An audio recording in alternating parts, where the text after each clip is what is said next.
Welcome to the Vin Armani Show. We are streaming live on YouTube at youtube.com/Vin Armani, also on Twitter and Periscope. At Vin Armani is my handle there. We are part of the Activist Post Podcast Network, so you can check out all of our audio archives at activistpost.com. Well, it's Monday morning, and we are coming to you live from fabulous Las Vegas, Nevada, where the weather has finally decided to be spring in Vegas, so it's extra fabulous. Today, we almost didn't make the show because we were standing outside just enjoying the weather. But I'm glad that we're back sitting here because we've got a wonderful show for you today. In our second hour, our guest is Professor Stephen Hicks. We have him back again. We had him several months ago, and he did a great breakdown explaining the concepts from his book, Explaining Postmodernism. And we talked a lot about postmodernism. Today, I recorded an interview earlier this week. It's really good. It's going to be the whole second hour, and it's a conversation with Professor Hicks about his book, Nietzsche and the Nazis. So a discussion of the philosophical and historical context of Nazism and fascism. Since those words are being thrown around so often, I thought, hey, I wonder what those words actually mean, because so few people actually know what they mean. You will know by the end of the show. We also have some other interesting and some fun and funny stories to talk about today as well. I think it's going to turn out to be a really great show. So to help me get through all of that today, as always, my good friend, co-host and producer, Mr. Christian Reyes. Christian. Good morning, Vin. Good morning, sir. Stephen Hicks. Yeah, I'm looking forward to this. I can't wait for you to see this, man. Pre-recorded it. I was sitting there in your chair because I wanted to have the Nice. ultra good, ultra clean audio, and it turned out very, very good. I can't wait to share this with everybody. I had checked out his book, Nietzsche and the Nazis, and also his book, Explaining Postmodernism, devoured them both. I would suggest the links are here in the YouTube. You can go. He actually read both of them as audiobooks. I know a lot of people are into the audiobooks, particularly the people who are checking out our podcast. You can go and just check them out. They're on YouTube for free. Him reading them. That's cool. And that they are excellent. As I've said about these books, they are two books that, and it's a rare find when I have this experience, where you leave off from reading or listening to the book and you genuinely feel like you're smarter. You're like, oh, I'm actually a smarter person. You walk into the world and you're like, oh, my IQ actually went up, which is, probably a testament to his own brilliance, which people who checked out our first interview with him would know. But if this is your first experience, you don't need to have gone and checked out that interview. This one stands alone. So it's really good, dude. Awesome. Really, really good. Yeah, you mentioned something too about learning the words, the Nazi, and and I think the impact of even knowing the root word and understanding exactly what it means, just from one word itself, like understanding the communication, understanding the etymology, understanding those things. Oh, it's huge. It's huge. And one of the things that I do, like if I don't know a word, or if I'm even questioning, like if I know but I'm questioning what it is, go and look at the etymology and understand it. Well, because, the etymology is all about how did the word come into use. And what you see is the initial kernel from which, whatever the concept is, from which that concept evolved. And you start to understand that there is a historical context to where that first entered into the culture. Yeah. Like it might mean, I did this the other day with the word entrepreneur. And I was, I understood where it had first come in and how the concept first sort of played out. But most people don't understand that. And so it goes back to the word enterprise, which is the entreprise, which is a French word. And the idea was that the first entrepreneurs, really it's almost a word for enterprise being a word for an undertaking, but almost an adventure. Yeah. Because the first entrepreneurs were, for instance, Christopher Columbus. They were these sailors who they weren't the sailors on the ship. they were basically like the captains of the ship. Gotcha. And so what did the captain do? The captain got the ship, hired the sailors, and then went out and found a benefactor. And these were the first capitalists. This was the beginning of capitalism. So you're like, okay, it started out with these adventurers. But then when it became trade, then it was often the capitalists saying, okay, we want to make some money. Well, here's this captain who is willing to go to India and get spices and then bring them back. Like, this was not easy. This was difficult. Like, it took a long time. It was dangerous. Like, you could die, seriously. Wow. Never mind disease. That was just, okay. Going overboard, your ship sinking in a storm. These sorts of things, they happened. Crazy. And so this was the beginning of entrepreneurship, of the entrepreneurial mindset, was this global trade, and how that system worked, that it's like, you go into a bar, you're looking to a tavern, right? You're looking to hire some sailors in a port town. There's just sailors hanging out, looking for a job. And they're like, oh, is somebody, oh, he's going to go to India? Oh, well, I'm cool, a dude. first mate. I'm a cook. I'll come and work for you. How much will you pay me? And it's like, that was that initial free market. And this is how our whole society that we currently operate in came into being. If you live in the United States and you speak English, or you live in Latin America and you speak Spanish, that got here by trade.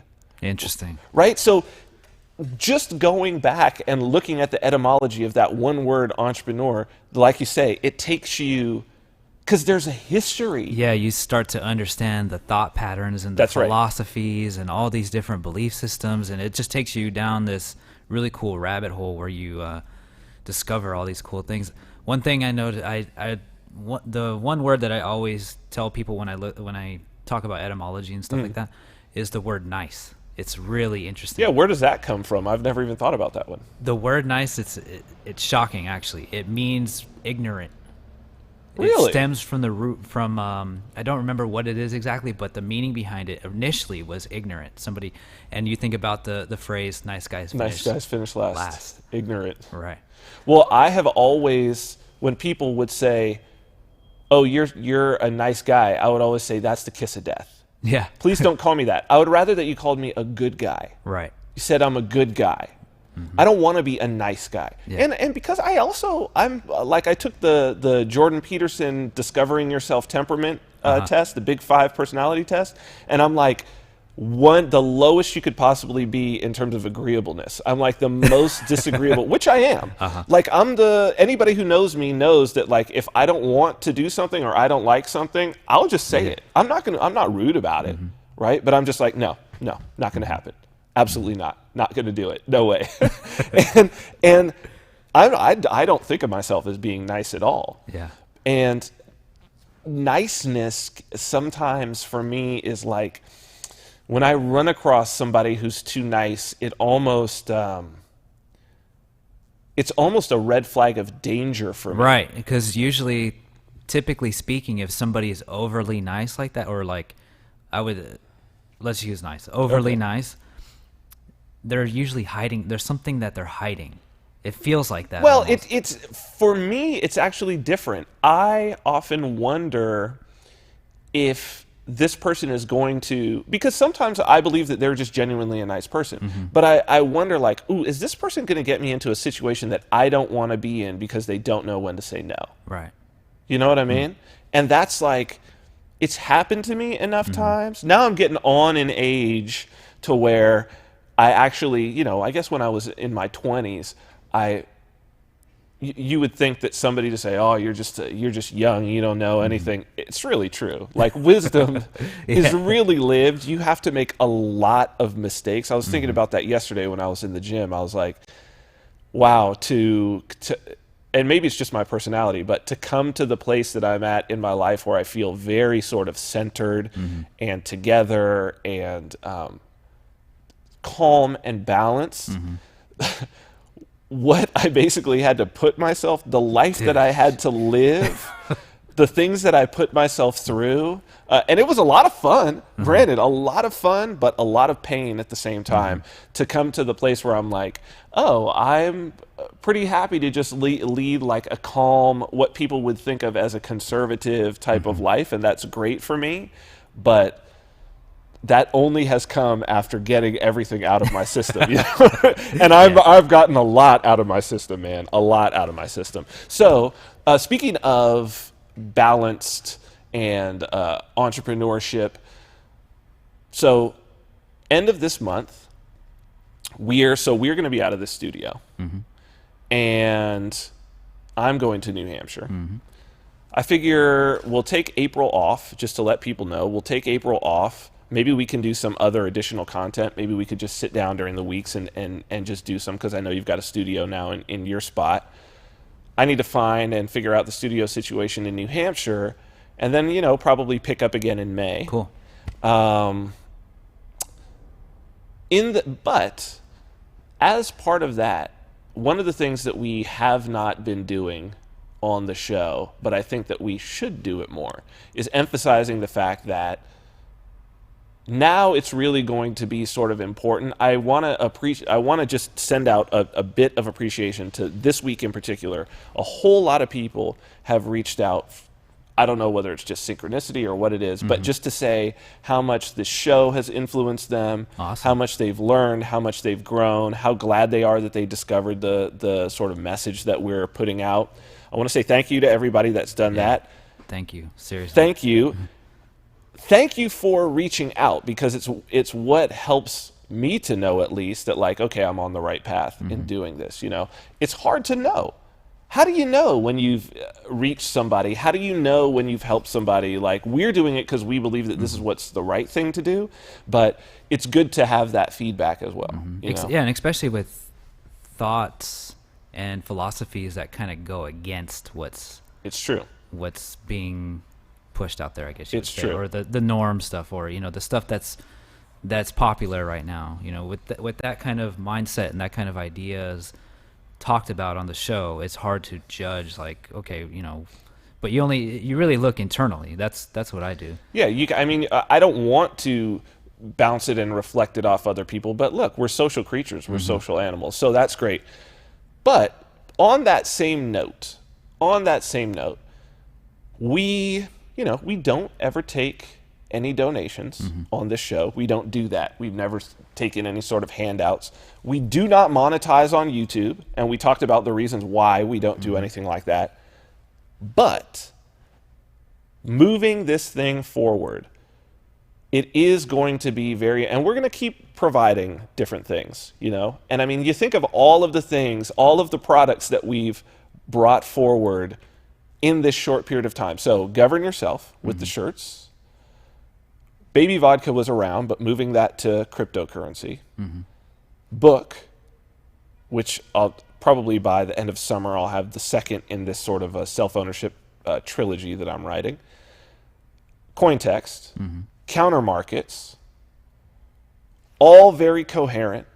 So part of expanding, if you enjoy the show, embracing any one of these and moving them forward is going to only create the feedback loop, because so much of it is not just, oh, it's a cool vision and I see it, but everything that we're trying to do is to give you something that you can hold on to and touch, and it makes such a huge difference, right? The meetups as well. Look, there you go. Yeah. The BCH meetups, right? So look at all these things. Participate. What I feel like we don't do enough is that we don't, because I think of it as like pitching and advertising, but it's like, then people reach out to me and they say, well, how do I get this? And and I'm realizing, okay, well, we don't talk about it enough. It's hard for me to figure out how to talk about it. So I'm going to dedicate myself to doing that more. Awesome. So shirts, Govern Yourself, right? Here are the shirts. Bitcoin Cash. What do you got? This one, libertarians diligently plotting to take over the world and leave you alone. Threw up the URL to it too. Yeah. Governyourself.com, GVRNURSLF.com. Go forward. make yourself great again, Bitcoin Cash. Just keep going through these. You know, the thing about this is, keep going. You would be one of the important things about publicly making a public display of your politics, this is not even politics, of your sort of ethical and moral, you can come back to us, but leave that govern yourself up. Your ethical and moral belief system is, when you do so, you give others the chance to make the connection with you, right? Okay, it went off. To make the connection with you. That it's like, if you wear that Bitcoin Cash shirt, you're going to have people come up, ask you questions. And you're giving an opportunity for those people who are also in your tribe to see you like, oh, hey, we're in the same tribe. So, look, perfect opportunity. And if you believe in it, and especially if you're in on CoinText, that's a great opportunity to actually like give somebody some Bitcoin Cash, right? You're like an evangelist out there. You could actually make a difference. A huge difference. You'd be surprised. There's two aspects that I would look at with the t-shirts. One is, and the most important part, is the way it makes you feel. When you wear a t-shirt, it makes you feel a certain way. It makes you, it's a physical representation of yourself, an extension of yourself. So it makes you feel a certain way. The second is the conversational piece. It's going to get people to ask questions. What is that? I've seen that around, and start a conversation. And conversation is the most powerful form of, of communication, for sure, getting your ideas across. So yeah, and it's it is much more than just buying the shirt and putting it away. That it's a tool. Yeah, it really is a tool for spreading this message. And in the same way that we get on every week and we spread the message in our live broadcast. For those people who have reached out and even those people who haven't, but if you appreciate that and if you think that it's important, you need to know that you can have that same impact. Absolutely. You can have that same impact by just having the thought, really, to go out into the world and be like, hey, this is something I know something about. It's an invitation to talk to you. It's an invitation for somebody who's maybe heard a little something. Oh, I've heard of that. And who knows? You don't know who that person might be, because look, Roger Ver was turned on to Bitcoin by somebody, right? Jihan Wu was turned on to Bitcoin by somebody. I had read, but I know who sold me my first Bitcoin. Julian Tosh, right down the street from here. He ran a Bitcoins in Vegas blog. That's who turned me on. He was the one who first showed me a brain wallet. He was the one who first explained the whole thing to me. And it's like, it's gonna be somebody. Yeah, and the thing is, it could be you too. Like you could be the next Roger Ver, or that's right. And the second that you start to embody that by wearing a T-shirt or living that type of lifestyle, you start to put energy into it, and it starts to roll and get momentum. And next thing you know, you'd be surprised at how fast that is. And I'm not saying the T-shirt's going to apply or make that for you, but I'm saying that it's going to you're going to start to embody it in a different way. There's one of my favorite books, and one of the books that I sort of model my own style of writing on is a book called The Book of Five Rings. It's by Miyamoto Musashi. It's a very old Japanese book. Musashi was the greatest sword fighter, really, in all of Japanese history. He killed 60 men in one-on-one duels, and the great sort of masters of Japan. He basically was traveling around Japan, challenging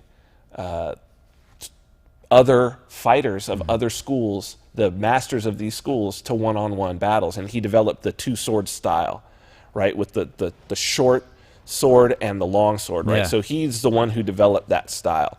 And in the book, one of the concepts that he talks about, it's about, ostensibly it's about sword fighting, but it's really about mastery of anything. But he has this idea in there, and I don't know exactly if this is I've read some pretty good translations, but the English translation is the phrase, the spirit of the thing itself. Yeah. And what he says is that eventually, if you have done the practice in the right way, the spirit of the thing itself will reveal itself to you and become a part of you. So when he's talking about sword fighting, and he's talking about the spirit of sword fighting itself, or of fighting itself, or of whatever is at the core, the spirit of it will reveal itself to you if you will immerse yourself in the practice. And so this is to say that, like, the spirit of crypto, the spirit of liberty, the spirit of the thing itself will only reveal itself to you if you are willing to fully say, I am this. Yeah. This is how I live my life. This is what I do. A great book, very short. It's one of those books that I say, buy it and stick it in what I call the reading room, stick it on the back of your toilet, right? Because it's these short little, it's in the Asian Confucian style, so it's these very short, it's 5 chapters, but each of them is kind of short. You can read in that way. So that's really what it is, the spirit of the thing itself, which brings me to Code from Go. The next coding classes are coming April 25th. So you can go ahead and throw this up. Codefromgo.com. Registration is back open now. We completely filled up the last class. I'm limiting classes to 75 people. I was more pleased. It was better than I expected in terms of the results, and that was the same thing that so many of the students came back and said. And the little homework problems that we did, the code that people were turning back to me after 2 weeks, after 3 or 4 classes, was code that I would expect to see from, a junior developer, someone who had years under their belt. So this curriculum is very good. You are really going to learn a lot, and you are going to walk away feeling super empowered, especially in the environment that we're in right now with more and more automation. So April 25th is the Code from Go Basics class, but registration is open now. It's 6 seminars. It's over the course of 3 weeks. They're live, 2 seminars a week. But you can also, if you're registered, you will have access to all of the archives, both streaming, or you can download them so that you could do them offline. There's homework, there's interaction with me personally that becomes available for you. You'll be able to do that. So you can go to codefromgo.com and register now. Like I said, 75 people is going to be the maximum because I've devoted myself to giving one-to-one attention to whoever is signed up during that period. So you will get all of your questions answered. And by the end, the very last project that you do, you're going to be able to, and this is in 3 weeks. Within 3 weeks, you're going to be pulling down Bitcoin prices in all different currencies using programs that you've made, pulling them off the exchanges and displaying them there, and you will have all the knowledge of how to build a program that took you from zero knowledge all the way up to that within just 3 weeks, and so everything in between there is 90% of the things that you'll ever need to use for coding. So codefromgo.com. I'm super excited about this. This is really strikes close to the heart, and I'm very, very proud to be able to be expanding this out.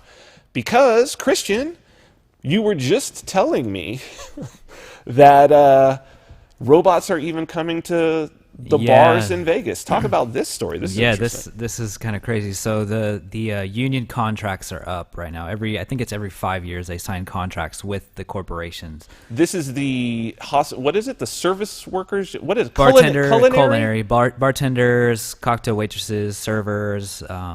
See, people don't know that in Las Vegas, the cocktail waitresses, the bartenders, and whatnot on the Strip are all union. Yeah. And this is a big thing because the unions represent, or they like to say they represent the what the workers will want in that environment. So the union will present a contract for the corporations. The corporations want their say in it. They want certain things, Sure. and the union or the people want certain things. So in a way, it kind of acts like a government. Sure. In a sense. Well, and especially in this one industry town. It's a huge, the culinary workers, because the bartenders is part of culinary workers, right?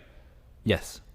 That's it. Culinary workers is, I think, it's the most powerful union in Nevada, I think. And it's super powerful. There's pros and cons that go with that. The pros are the insurance is incredible and stuff like that. And then the cons are, it kind of acts like a government. Right. So, or what a government should And your do. pay is limited in a way, right? There's some ceilings and things like that, yeah. Ultimately, I think it's a good thing, but one of the things that was discussed in the meetings that are coming up with the corporations right now is they want to implement robots. They want to bring in the automation for the bartenders.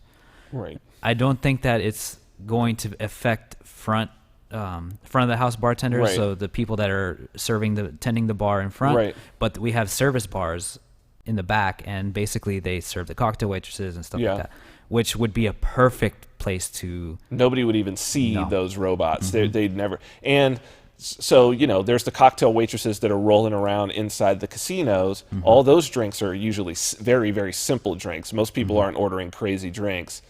I mean, that would be. It's a no-brainer, really. And what we were discussing earlier, and you pointed out the most important factor is the economics. Like, why would they not do this? If it's cheaper. It's cheaper. They don't have to worry about workman's comp. They don't have to worry about people calling in. They don't have to worry about paid vacations, all this. Sexual harassment. Yeah, all these different things. Because these are all the intangibles, right? People don't think about workers' comp. And these are 24-hour, 365 operations. Just, you take so much complexity out. That robot can run 24 hours a day, 365, no problem. Yep. And you don't have to worry about bartenders over pouring. Nope. And do it like following the rules. From an inventory standpoint, you're going to know exactly, and you can track. Like, the machine will do all the inventory for you. You can automate your inventory. Yeah, man.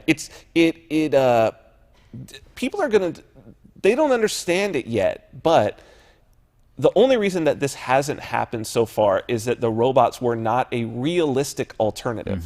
But when, and again, it's why I've been on self-driving cars, because it's so much, and I'm seeing this with this Cointext project as well, that but I've always seen this.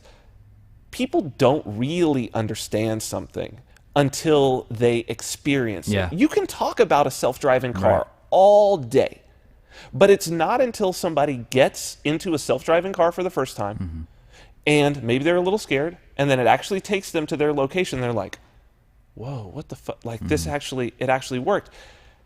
That's when the light bulbs go off, and you're like, it's when the casino executives are riding in self-driving cars every day. You think that they're not going to every single problem that happens with a human being. That's what people don't get. Human beings are problems in the workplace, as we're clearly seeing. Like, even this Me Too movement is driving towards automation. Because if you've got people fearing, oh, there could be sexual harassment, what do we need to do? It's like, robots! Yeah, it's crazy. Robots! That brings me to, and I wanted to say this, I was thinking about this when you were talking about Code from Go. Man, it's seriously pure gold.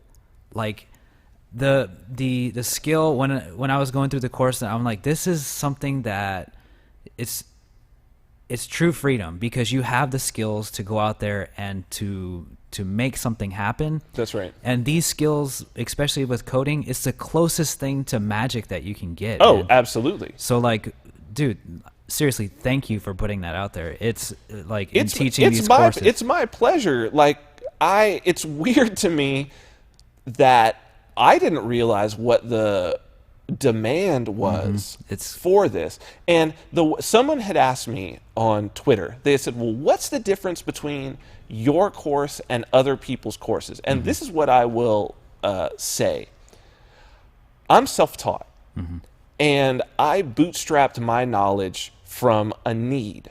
And the need was, there were all of these interesting projects, particularly around online media, which has been a passion of mine for 20 years, since the days of dial-up.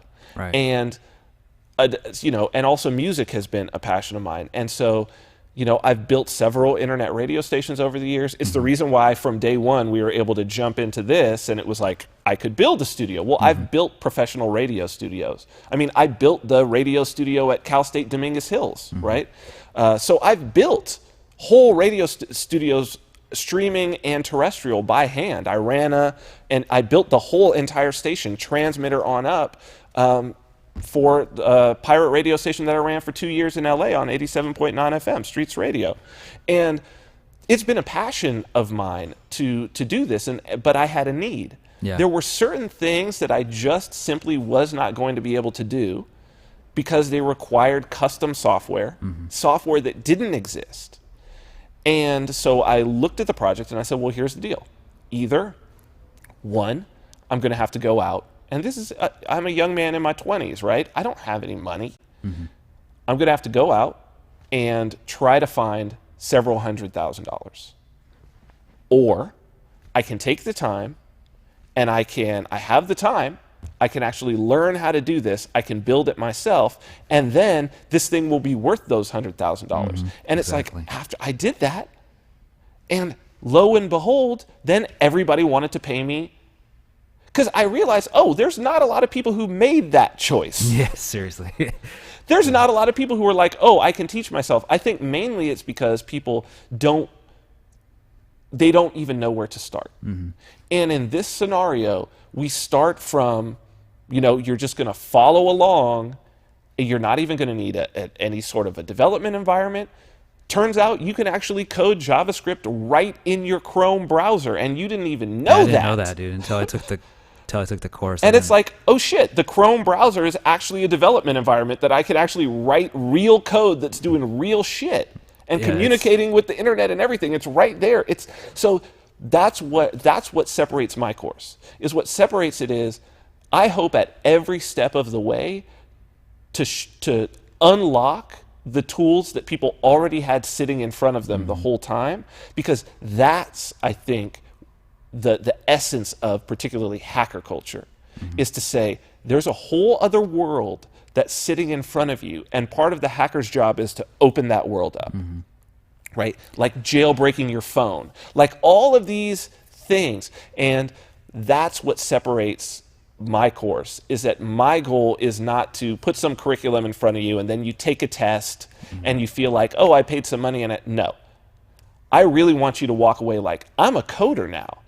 Yeah, I can start on new projects if I want to, and you will. If you move through the course, following along, taking your time, maybe even going back and going over the things that you don't know, doing the little homework projects in particular, right, which is unguided, which you're doing on your own, which don't take very long, might take you a couple hours, that's where the real learning is going to take place. If you go through and you do it, you're going to walk out of it a coder. It's pure gold. I'm still going through the first one, but I'm taking it step by step. I'm going through it little by little. Dude, that's the way to do it. And it's, dude. You've got it. You've got all the tools in front of you by the end of the thing. I like, because it is like code along. Yeah. So I think doing it live, you get a lot more out of it, mainly because I'm going to be right there and the chat is open. And there's only ever in the live classes, usually between 20 and 30 people. So if you have a question in that moment, it's like you can stop and ask it and I'll actually do the code for you right there. Right, yeah, so that's what I noticed on the last couple ones that you did too, is I wish I was there live, even though I was at work and I was listening to it. I couldn't.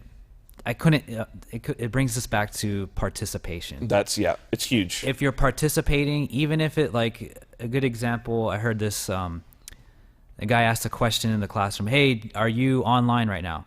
Half the class, or people that are online raise their hands, and he says, hey, are you not online right now? And the other half, the people that didn't raise their hands, they're not paying attention, they're not participating, so they miss out. So it comes back to that same theory, like, participate in it, even if you think it's a silly question. It's not. You're gonna answer. Not at all. You're gonna answer a lot of the questions a lot of the other people had in the room too. So just participate. And I wish I could have been there for that, but This is active learning versus passive learning. Yeah. That it's like, just go ahead and jump right in and get your money's worth. Yeah. Like, you paid for it. Mm-hmm. Take advantage and do every single thing. Because here's what I will say. I hated homework in school. Mm-hmm. I hated school because it bored me. And I've designed this course in that way. There's no busy work. Mm-hmm. It's very efficient. There's no extra steps that don't need to be taken. And every step that you take from step 1 all the way through is leading you to building something that is an actual thing that works, that you're going to use. And this, like, I don't even know how to explain it, but it's the closest thing to magic that you can possibly get is learning code. Well, Frederick Brooks in the Mythical Man Month, which is like one of the greatest philosophical, maybe the greatest philosophical treatise, I guess you could say, on what it is to be a software developer, what programming is. He says something to that effect. He says, software is just like magic. I mean, he said, where else could you say magic words and something appears? Yeah, that's what it is. Cool shit, dude. Abracadabra, something appears, So, and maybe that's good. One more thing, just for people, because we're not going to be around in April, the CoinGeek conference. Just want to throw that up before we get into, we've got about 25, 30 minutes to get into the news. CoinGeek conference in Hong Kong. I will be there speaking. Jeff Paul will also be there. We'll be talking about coin text. Roger Ver is there. Craig Wright is there. Calvin Ayers is there. Jihan Wu is there. A whole bunch of other people from other Bitcoin Cash apps. I think that this is going to be one of the breakout moments for this particular currency. I think getting all of these people in one place, it's going to be a historic event, not to be missed. If you can get out to Hong Kong, May 18th, it's at the Four Seasons, I believe, in Hong Kong. May 18th, coingeek.com/conference is the link. Let's get into these stories, because I think that they tie in. We're talking about the future. We do this show. Maybe come back to us just so that I can sort of give some background on this, the stories that we have today, and it's appropriate for our guest as well, Stephen Hicks, in the second hour. But it's funny to me now, a year and something into this show, one, how different the world appears to me when I look around. How much more of this new thing that I see, and I think in some ways legitimately so, the world has changed a lot. But also how ridiculous the old culture now looks to me. How held together by spit and bubblegum it looks to me. Seriously, dude. Like, I look and I'm like, yeah, this is really a fucking joke compared to what it is that we're doing.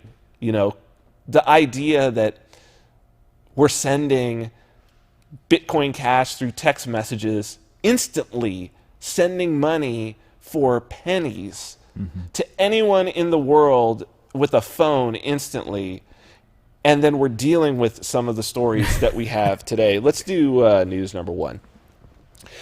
It's interesting to me because when we started this show, I think really my bent at that time was coming from an anarchist perspective, certainly. And I do consider myself to be an anarchist, but I've said that, a stateless society for me now, what I've come around to is, I really view the stateless society as an orientation, not a destination. I look at any solution and I say, can this be done without state violence? That's really the question that I'm asking. It's not that smash the government, bring it down, anarchy, which I think is the place that people start at. I just say, can we take this action without the involvement of the state, which is necessarily the involvement of violence? And if you needed any more example of why the state, after all this time, now mind you, the state has had 10,000 years to get its shit together. Remember that. And then we have things like this, throw up this EU tariff. This is from MarketWatch.com, the headline, EU leader responds to Trump's tariff plan, quote, we can also do stupid. European Union officials are priming their regulatory guns to fire back at President Donald Trump's tariff plan. EU leaders on Wednesday were discussing possible responses to the Trump administration's proposal to impose tariffs on steel and aluminum imports. European Commission President Jean-Claude Juncker offered this comment in recent days, according to multiple published reports. Quote, this is basically a stupid process. The fact that we have to do this, but we have to do it. We can also do stupid, European Commission President Jean-Claude Juncker, on responding to Trump's tariff plan on Wednesday, an EU official in charge of trade policy, Cecilia Malmström, added to the blunt talk from the trade bloc. She said, quote, we have made it clear that a move that hurts the EU and puts thousands of European jobs in jeopardy will be met with a firm and proportionate response. So, Christian, that's the answer. That's the answer of the state. Well, you're doing something stupid. We can also do stupid. It's so ridiculous. That is not the answer of the crypto savage. No. The answer of the crypto savage is, you're doing something stupid. Well, the things that are the most stupid are those that are economically not productive for you. Mm-hmm. I'll just do something smart and outcompete you. Yeah. But they don't even have that capability. Yeah, and I even think, like, the crypto savage is going to say, you're doing something smart. I want to do something smarter. No, well, exactly. Yeah. It's always to be smarter than the competitor. Mm-hmm. It's not to match their stupidity. But if you think, it makes total economic sense, because we're talking about monopolies. Mm-hmm. When there's two monopolies of geographic areas, no, you don't be smarter. Match the stupidity. That's just as effective. Right? Mutually assured destruction is just as effective. Mm-hmm. You're playing this game of economic chicken. But unfortunately, the people that suffer are not the unelected. Juncker's not elected. They don't have elections for the president. You don't get to vote on the EU president if you're a citizen of... You're not even a citizen of the EU, right? You're a citizen of a country. What the hell even is the EU? It's an unelected... it's an empire. Yeah. Really? So here's this guy sitting at the top of this oligarchical empire who's like, no, we'll just do stupid. And no one can really stop us. It's crazy. Second story. This one is interesting in light of, again, it's in light of the robots, to where I'm like, people just don't understand. The robots are here, man. I don't even know why we're having this discussion, this Uber pay discussion. This one's NPR. Jesus Christ. Headline, Uber and Lyft drivers earning a median profit of $3.37 per hour, study says. The vast majority of Uber and Lyft drivers are earning less than minimum wage, and almost a third of them are actually losing money by driving, according to researchers at the Massachusetts Institute of Technology. A working paper by Stephen M. Zopf, Stella Chen, Pao Adu, and Gonzalo Pozo at MIT Center for Energy and Environmental Policy Research says the median pre-tax profit earned from driving is $3.37 per hour after taking expenses into account. 74% of drivers earn less than their state's minimum wage, the researchers say. 30% of drivers, quote, are actually losing money once vehicle expenses are included, the authors found. The conclusions are based on surveys of more than 1,100 drivers who told researchers about their revenue, how many miles they drove, and what type of car they used. The study's authors then combined that with typical costs associated with certain cars' insurance, maintenance, gas, and depreciation, which was gathered in data from Edmunds Kelly Blue Book and the Environmental Protection Agency.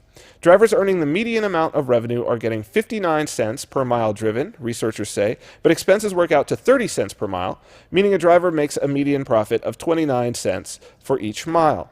An Uber spokesperson responded to the finding in a statement to The Guardian, quote, while the paper is certainly attention-grabbing, its methodology and findings are deeply flawed. We've reached out to the paper's authors to share our concerns and suggest ways we might work together to refine their approach. The newspaper also noted, quote, other studies and surveys have found higher hourly earnings for Uber drivers, in part because there are numerous ways to report income and to calculate costs and time and miles spent on the job. So, Christian, what do you think about this story? What is it? What? Because I know that you have some experience with the rideshare companies.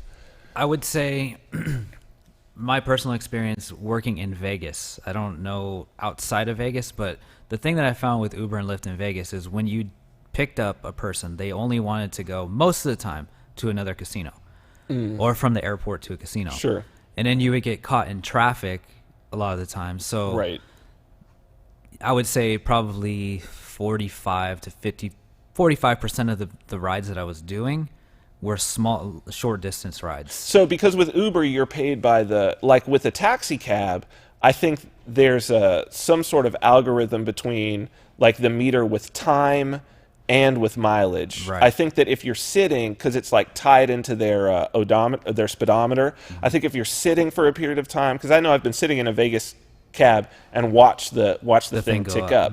But with Uber, it's calculated by the distance from here to there, right? I think the distance is the primary factor.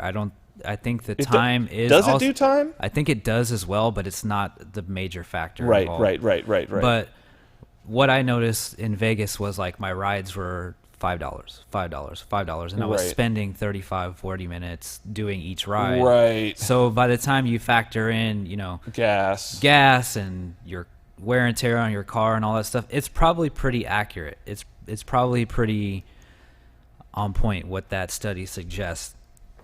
Now, the interesting thing to me in this is that it's using this metric of per hour, right? So it's like minimum wage. And I think that it's going to become very important in the future. And it's the reason why I do think that talking about entrepreneurship is a very important part of talking about liberty, is because that is a wage metric. Yeah. To talk about minimum wage. People who have never been entrepreneurs don't understand, like, the majority of businesses that I have ever started never turned a profit. And that's true for most businesses started. For instance, even the best venture capital companies know that about half of the businesses that they invest millions of dollars in venture capital in will never turn a profit.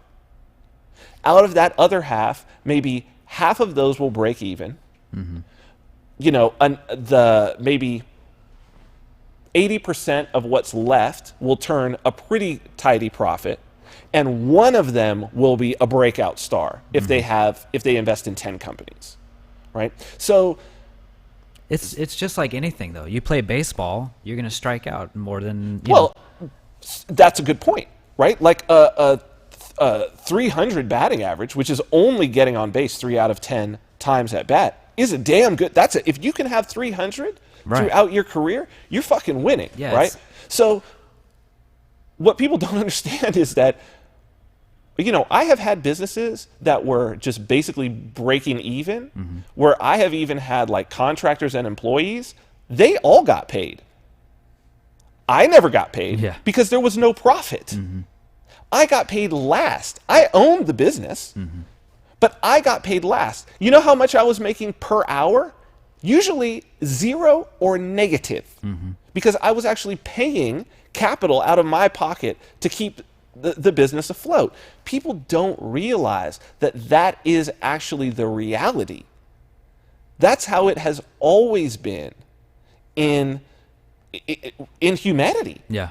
Really, like this idea of a minimum wage, a living wage, all of this, that people are entitled to some amount of money, particularly when, at the end of the day, it's voluntary for you to be driving Uber, but it's also, perhaps had you been not driving on the Strip and found someplace in Summerlin. That's what I was going to get to as well, is like you start to become and adapt the nature of an entrepreneur and understanding the strategy. So even behind the bar, like almost everything that you do, if you look at it from an entrepreneur's eyes, it'll change. So example would be being behind the bar. If a guest comes up to me and I make them laugh, I know that if I make them laugh by... Your tip's bigger. Yeah, it's going to be bigger. Or if I leave a couple dollars on the bar, and if I have them sign the ticket first before pouring them a drink, so I know, those types of things, like looking through the entrepreneur's eyes, looking through that perspective, everything changes. And because you're not looking at it as though you're entitled, you're looking at it as though, how can I bring more value to this situation? And you give the value first. That's an entrepreneur gives the value first. So that's when people are like, oh, these greedy capitalists. It's like, you can't get rich and be greedy. Because in order to have someone give you money, you have to give them value first. Right. Yep.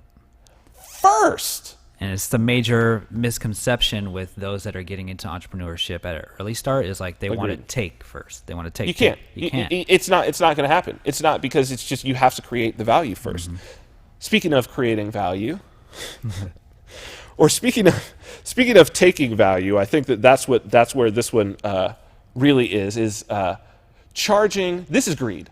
We're going to really show what greed looks like, because the state is the best example of that type of greed. I couldn't believe this story. Throw this RI porn story up. This is from UPI. Rhode Island bill would charge $20 fee to unblock internet porn.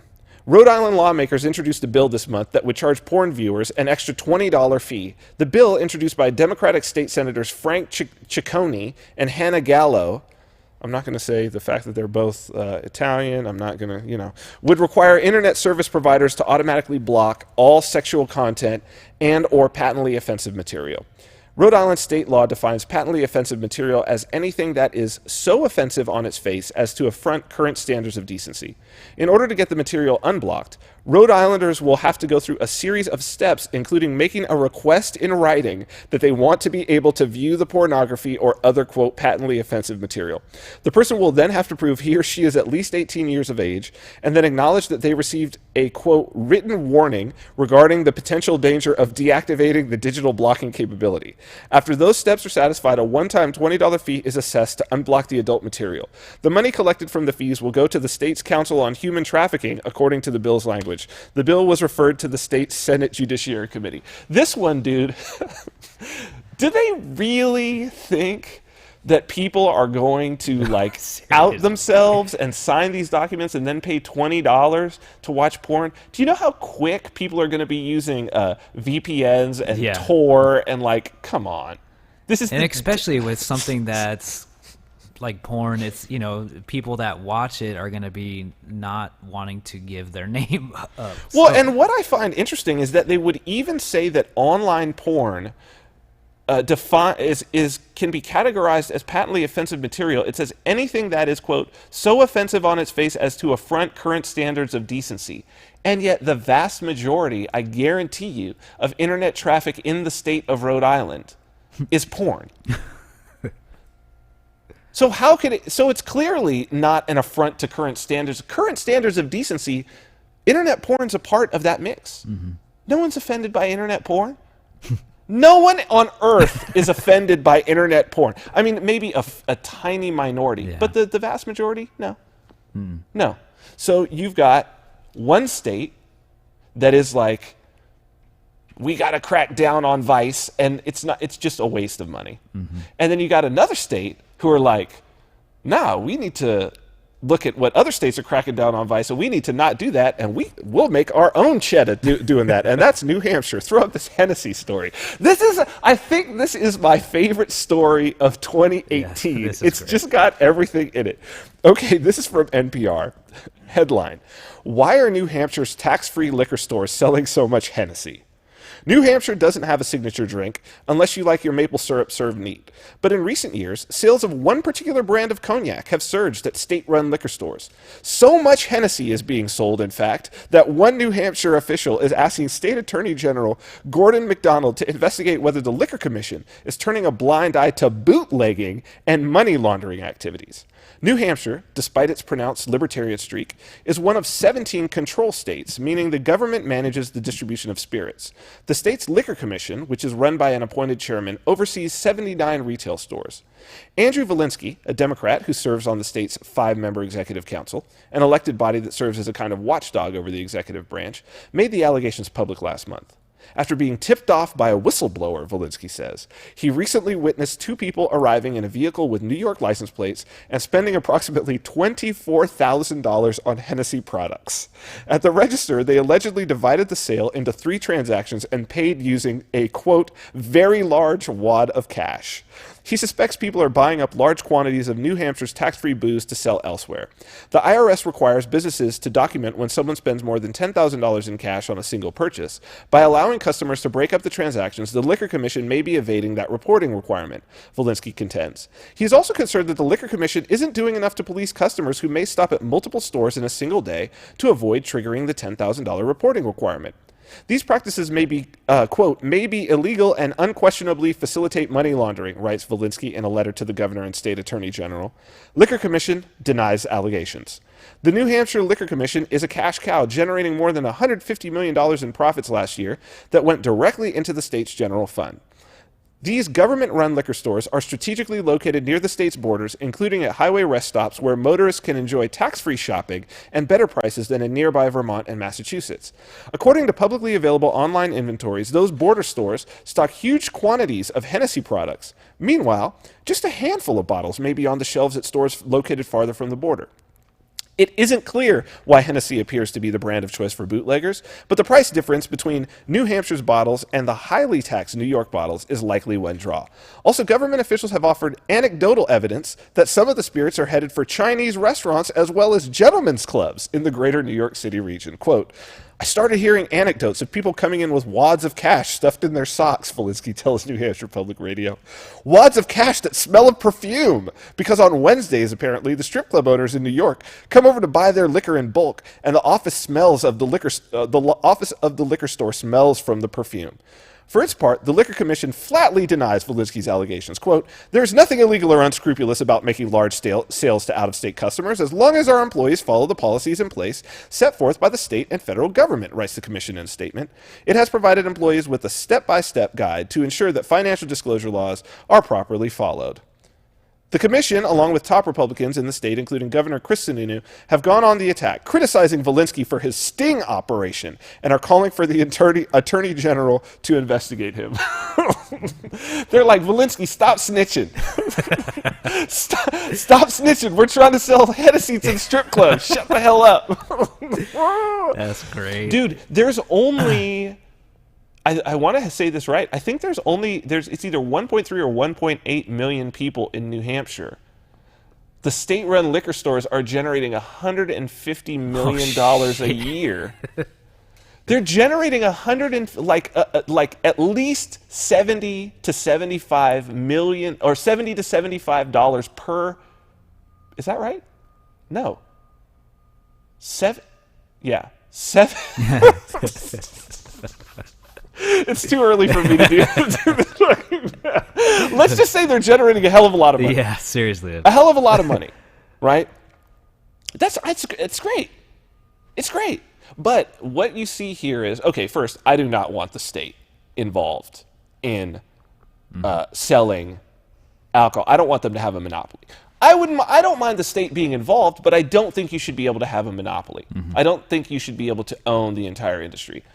It's the same thing that I've said about crypto. Like, the banks can participate in crypto, but you just got to participate on a level playing field. And I think it's great. Look, if the state is like, maybe that's a future role for the state. This, like, because we're the state, we can, we've got these little pieces of property. We could put it right on the side of the highway. They know what the hell they're doing. Why is it Hennessy? Well, clearly it's for strip clubs and it's for bottle prices, and Hennessy is a super expensive shot pour that pimps drink, gangsters drink, and strippers drink, because the strippers learn it from the pimps and the gangsters that they're hanging out with, right?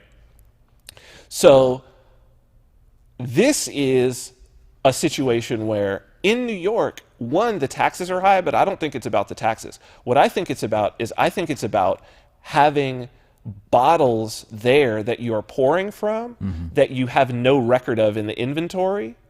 So you don't have to pay the sales tax on it. And when you do champagne rooms or bottles at the table and somebody pays in cash, which often happens in a strip club, somebody's paying in cash, you just pocket the cash, right? This is the side hustle. Yeah. To where it's like, yeah, these bottles are off the books. So when you pull one of these bottles and the cash comes in, you just keep the cash in the cash thing. And that's why we're taking the cash and we're taking it back and we're getting the Hennessy. And what's interesting about it is that it's like, okay, it's smart to not go overboard. Let's only do this with Hennessy. And so what I'm sure that you have is you've got some agorist entrepreneurs who figured out they've just got a Hennessy distribution business. They go up and buy cheap retail Hennessy. They turn around and they sell it down there, and they probably sell it for more than the distributor, but less than it would be when you add in the taxes, right? So you figure that whole thing out. You sell a little over, and then you just keep going. And maybe you make, you know what? Maybe you make 10%. Maybe you make 5%.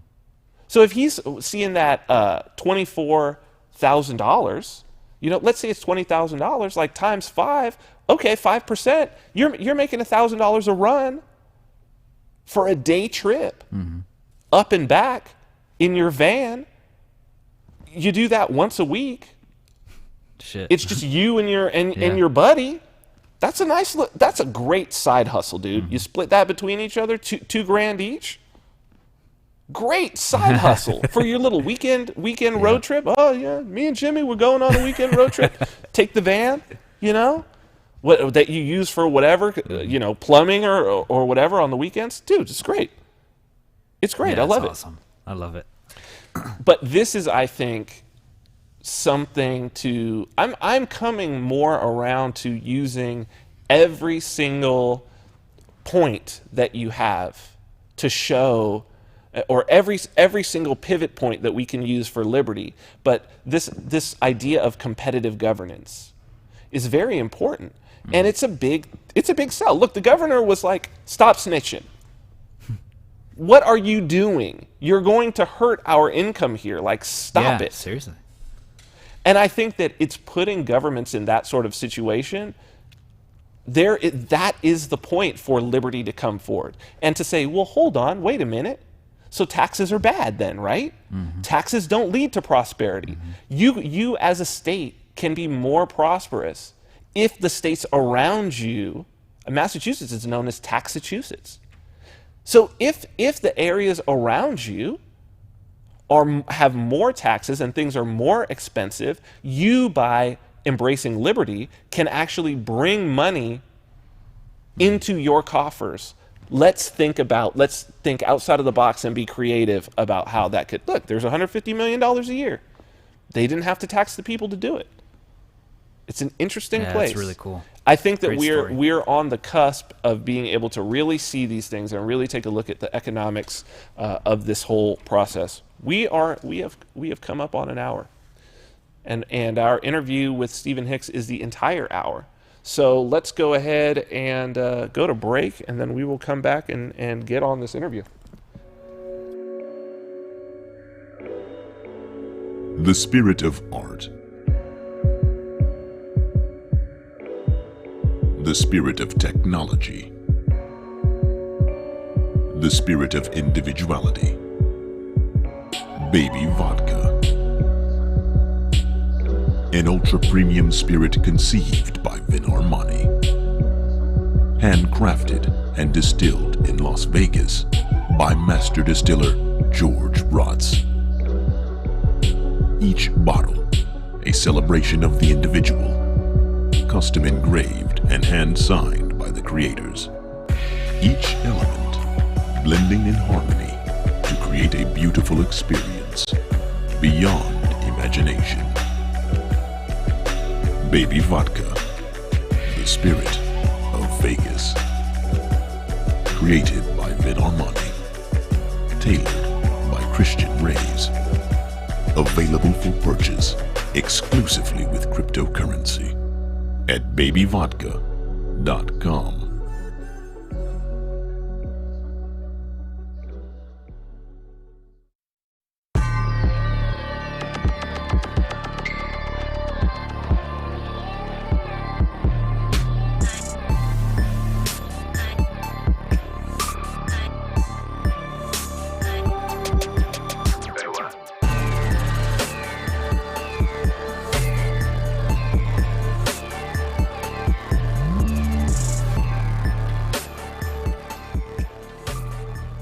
Welcome back to the Vin Armani Show. We are streaming live on YouTube at youtube.com/Vin Armani. Also on Twitter and Periscope at Vin Armani is my handle there. We are proud members of the Activist Post Podcast Network, so you can check out all of our audio archives by visiting activistpost.com. So before we get to our interview, just a little bit about counter markets. Counter Markets, Trends and Strategies for Maximum Freedom. You can get your first issue for free at countermarkets.com. We have the new issue, just came out end of last week. Great issue this month in March. It's a how-to. It's just chock full of very easy and economical advice about how to have more freedom and make money in the process. My article this month is how to build a live broadcast studio of your very own, audio and video, for less than $1,000. And, as I said, I've had a lot of experience in building studios, wanted to share some of that, literally the links to what you should be buying on Amazon, top to bottom, so you don't even have to think about it. A lot of it is the exact same equipment that we use here in the studio, things that I have found to be very, very useful over the years. So that, amongst many, many others, as always, it's been a year of counter markets now. Hard to believe that we are closing in now on our 1-year anniversary. So very, very exciting. I'd love to have more people on board. Of course, Counter Market subscribers were the first people to be onboarded to the private beta of CoinText, and I think that there are going to be a great many more opportunities for Counter Market subscribers to be the first adopters of a great many new things that we are going to be bringing forward as well. So that's the new. Now we're going to get into some history and some philosophy, a discussion of the old and how it manifests itself yet again, because there is not really anything new under the sun. I recorded this interview earlier on in the week. Very excited to share it with you. Let's get on to the interview with Professor Stephen Hicks. My guest today is Stephen Hicks. Stephen Hicks is professor of philosophy at Rockford University, where he is also executive director of the Center for Ethics and Entrepreneurship. He's the author of Nietzsche and the Nazis, Explaining Postmodernism, Skepticism and Socialism from Rousseau to Foucault, and co-editor of The Art of Reasoning, Readings for Logical Analysis. Stephen Hicks, welcome back to the Vin Armani Show. Hey, Vin, thanks for having me back. So the episode that we had with you, where we were going through some of the concepts, and we just touched the surface of them on from your book Explaining Postmodernism, was very popular. People really enjoyed it. I think it was timely, and I want to go now into what I think is timely for this particular moment in time. In the past couple of weeks, we've had Antifa showing up and shutting down some people who I think are some pretty mainstream thinkers as they're going and speaking at universities. Christina Hoff Sommers got shouted down. There were some smoke bombs thrown at one particular event. There was Jordan Peterson had a very weird event where it looked like there were people outside doing weird things in the window, some Antifa people. And what seems to be coming from that side is this constant shout of, well, clearly Antifa being anti-fascist, but clearly the shout and scream of whoever doesn't like us are Nazis. Whoever doesn't like us, they are fascists. And so few of us even understand what those words mean, and I truly learned that by diving into your book, which is really one that I think people should be checking out. I want to dive into those concepts. Sorry, is that the Nietzsche and the Nazis? Nietzsche and the Nazis. Nietzsche yes, and the Nazis, okay, yeah. I want to dive into some of those concepts here because I think that it's valuable for people to actually understand that this isn't just some comic book, which is what it is in our culture. It's a caricature. When we talk about Nazis, it's often this comic book caricature of evil. You really go into the idea that, no, there's some philosophical ideas that were being expressed here that they were trying to manifest for better or for worse, and clearly for worse. I think if we can dive into it, that would be fantastic. But first, if we could just get started, because it's Nietzsche and the Nazis, which I found to be a unique take on this. Can you explain to us, maybe first, why Nietzsche is important as a philosopher as we move forward in this discussion, before we get into how they tie in together, because a lot of people aren't really familiar with Nietzsche. Sure. Sure. Can you encapsulate for us some of the concepts that are going to be important that he brought to the fore as we continue this conversation forward? All right, so it's a nice network of questions that certainly can keep us occupied for the hour. You're right. Right now, the word fascism is used as a general purpose insult in our culture. Usually it comes from people on the left, and anyone who is, no matter how far left that person is, to the right of them by their lights is labeled a fascist. Of course, fascism does have a long history, now well over a century, and some high-powered theoretical names behind it.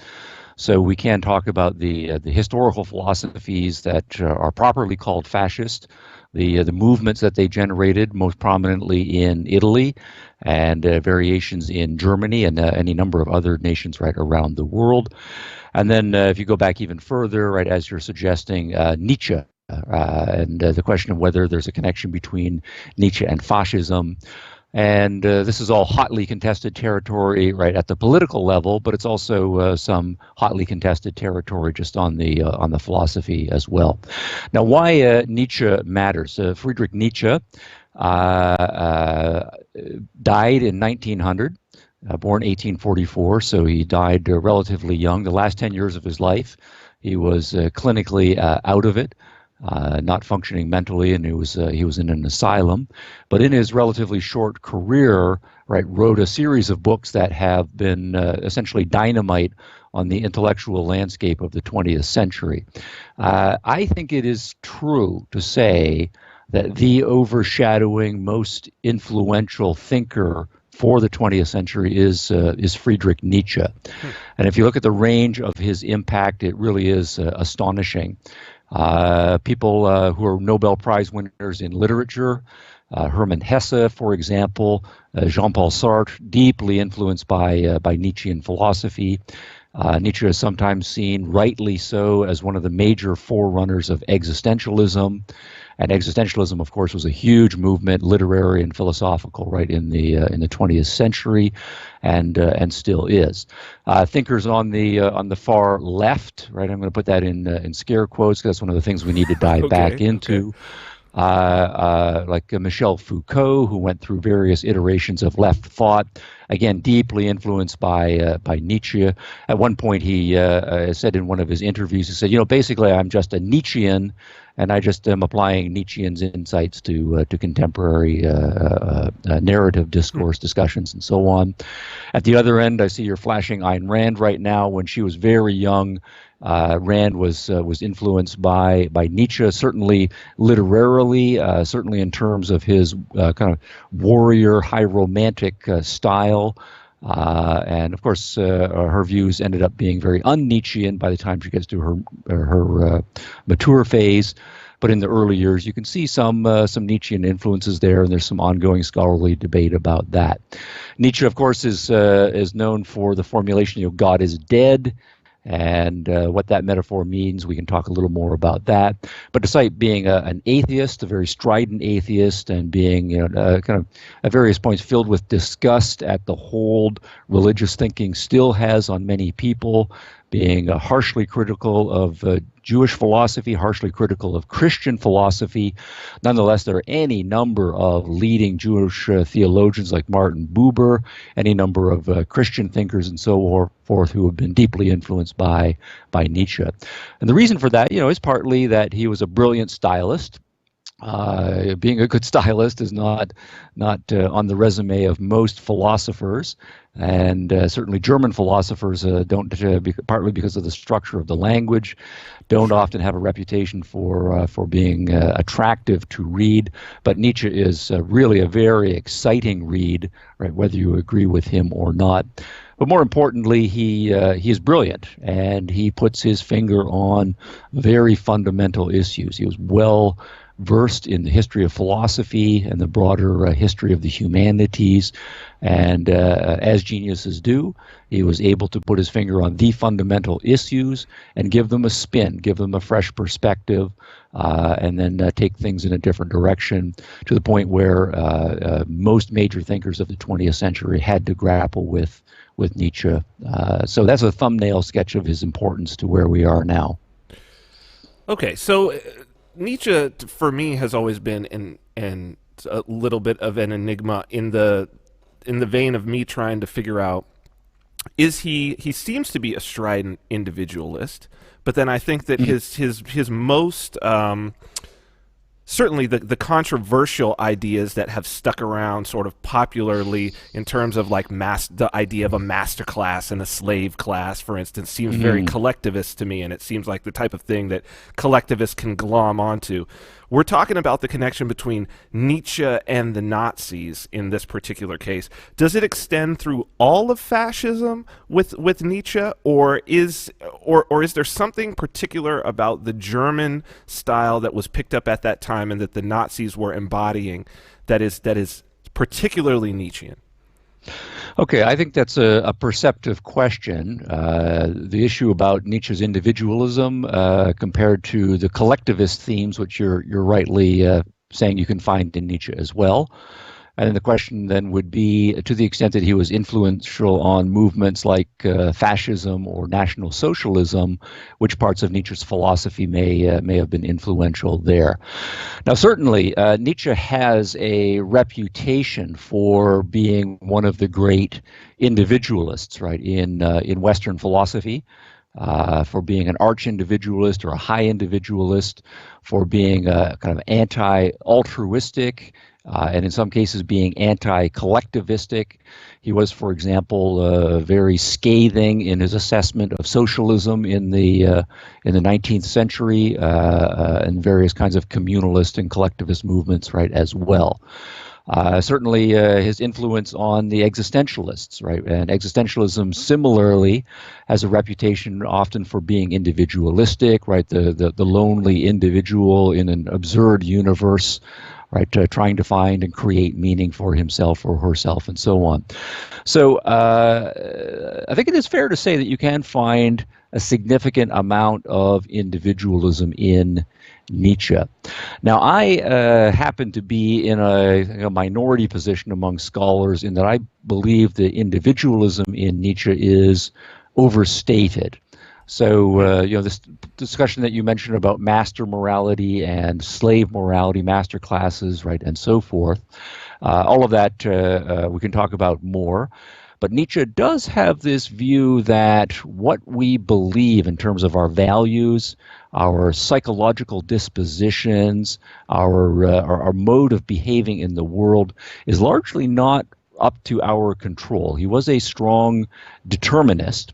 And so one way in which any kind of individualism is undercut, right, in Nietzsche is the idea that you do not choose your values, right? You don't have significant influence over your psychology. Instead, what you have is a kind of a biopsychological inheritance, and you are kind of a vehicle through which various forces, right, are acting. Now, Nietzsche's label for that is the will to power.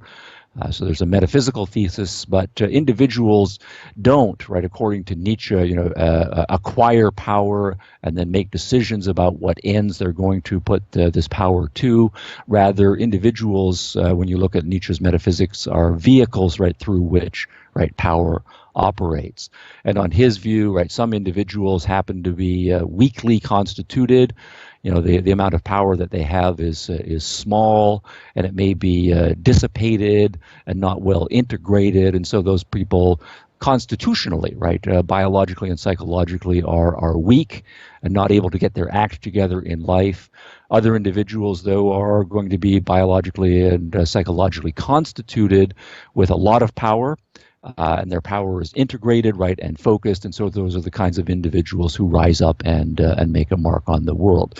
And Nietzsche's shorthand tag for this is to say, and these are all arrayed along a spectrum, that at the one end of the spectrum you have slave types, right? The slave types typically are weaklings, right, who have lost and are dominated and have to do what other people tell them to do.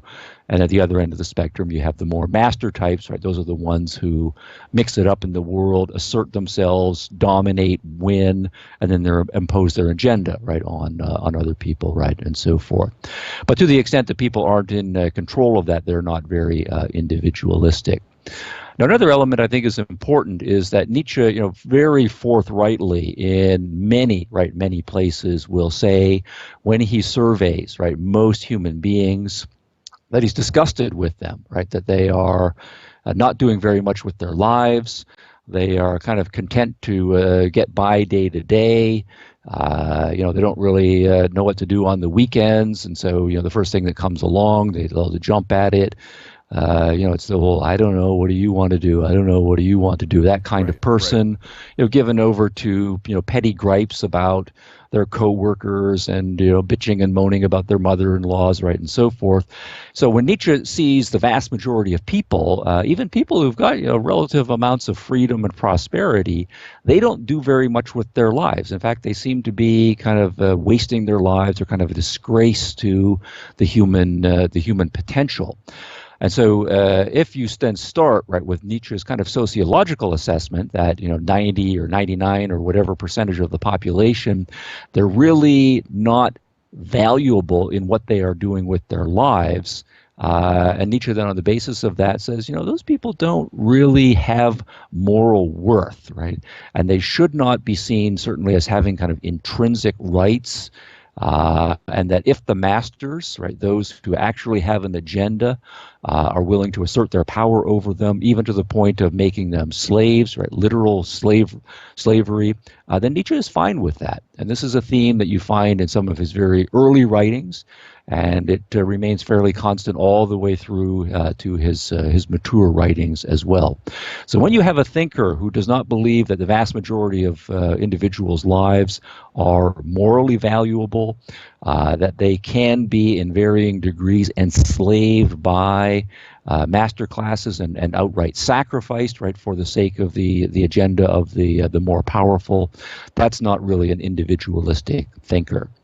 So I think what you end up with in Nietzsche is that his reputation for individualism does rest on his sense, right, that there is a tiny minority of people who do have potential to do what he would consider great things in the military sphere, in the political sphere, in the artistic sphere. And it's those people whom Nietzsche places all of his hopes, right, on for, as he puts it, elevating the human species. And again, that's kind of a not kind of, but literally not an individualistic end, right? Nietzsche over and over again says that mankind, right, is not the goal, but rather overman. His goal is the creation of a newer, higher, better species, right? And so an individualist, right, is someone who says, hey, you, right, your life matters, right, some intrinsically, and what you choose to do with your life matters. And socially, your rights to do and freedoms to do with your life should be respected and jealously guarded. Nietzsche has nothing to do with any of that. His hopes are only on those few individuals whom he sees will develop themselves. And even those individuals, though, he sees them as self-sacrificing, right? They really are vehicles, right, through which the human species is going to become a better species. So those points are all debatable, right, in the literature, and the debates do go on. But I think there is a great deal of value to reading Nietzsche that way.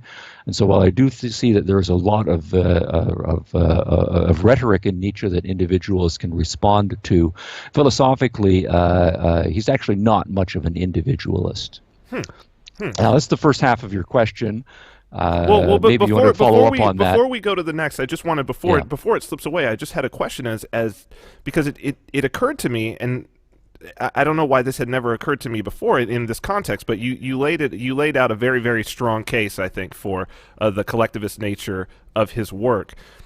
But it seems like it is elitist, however, in that regard, and yet absolutely, yes. and yet Nazism and fascism would seem to be, at least my understanding is that these are populist movements. How did, and maybe that can lead us into the next thing of how does an elitist philosophy reconcile with a populist political movement?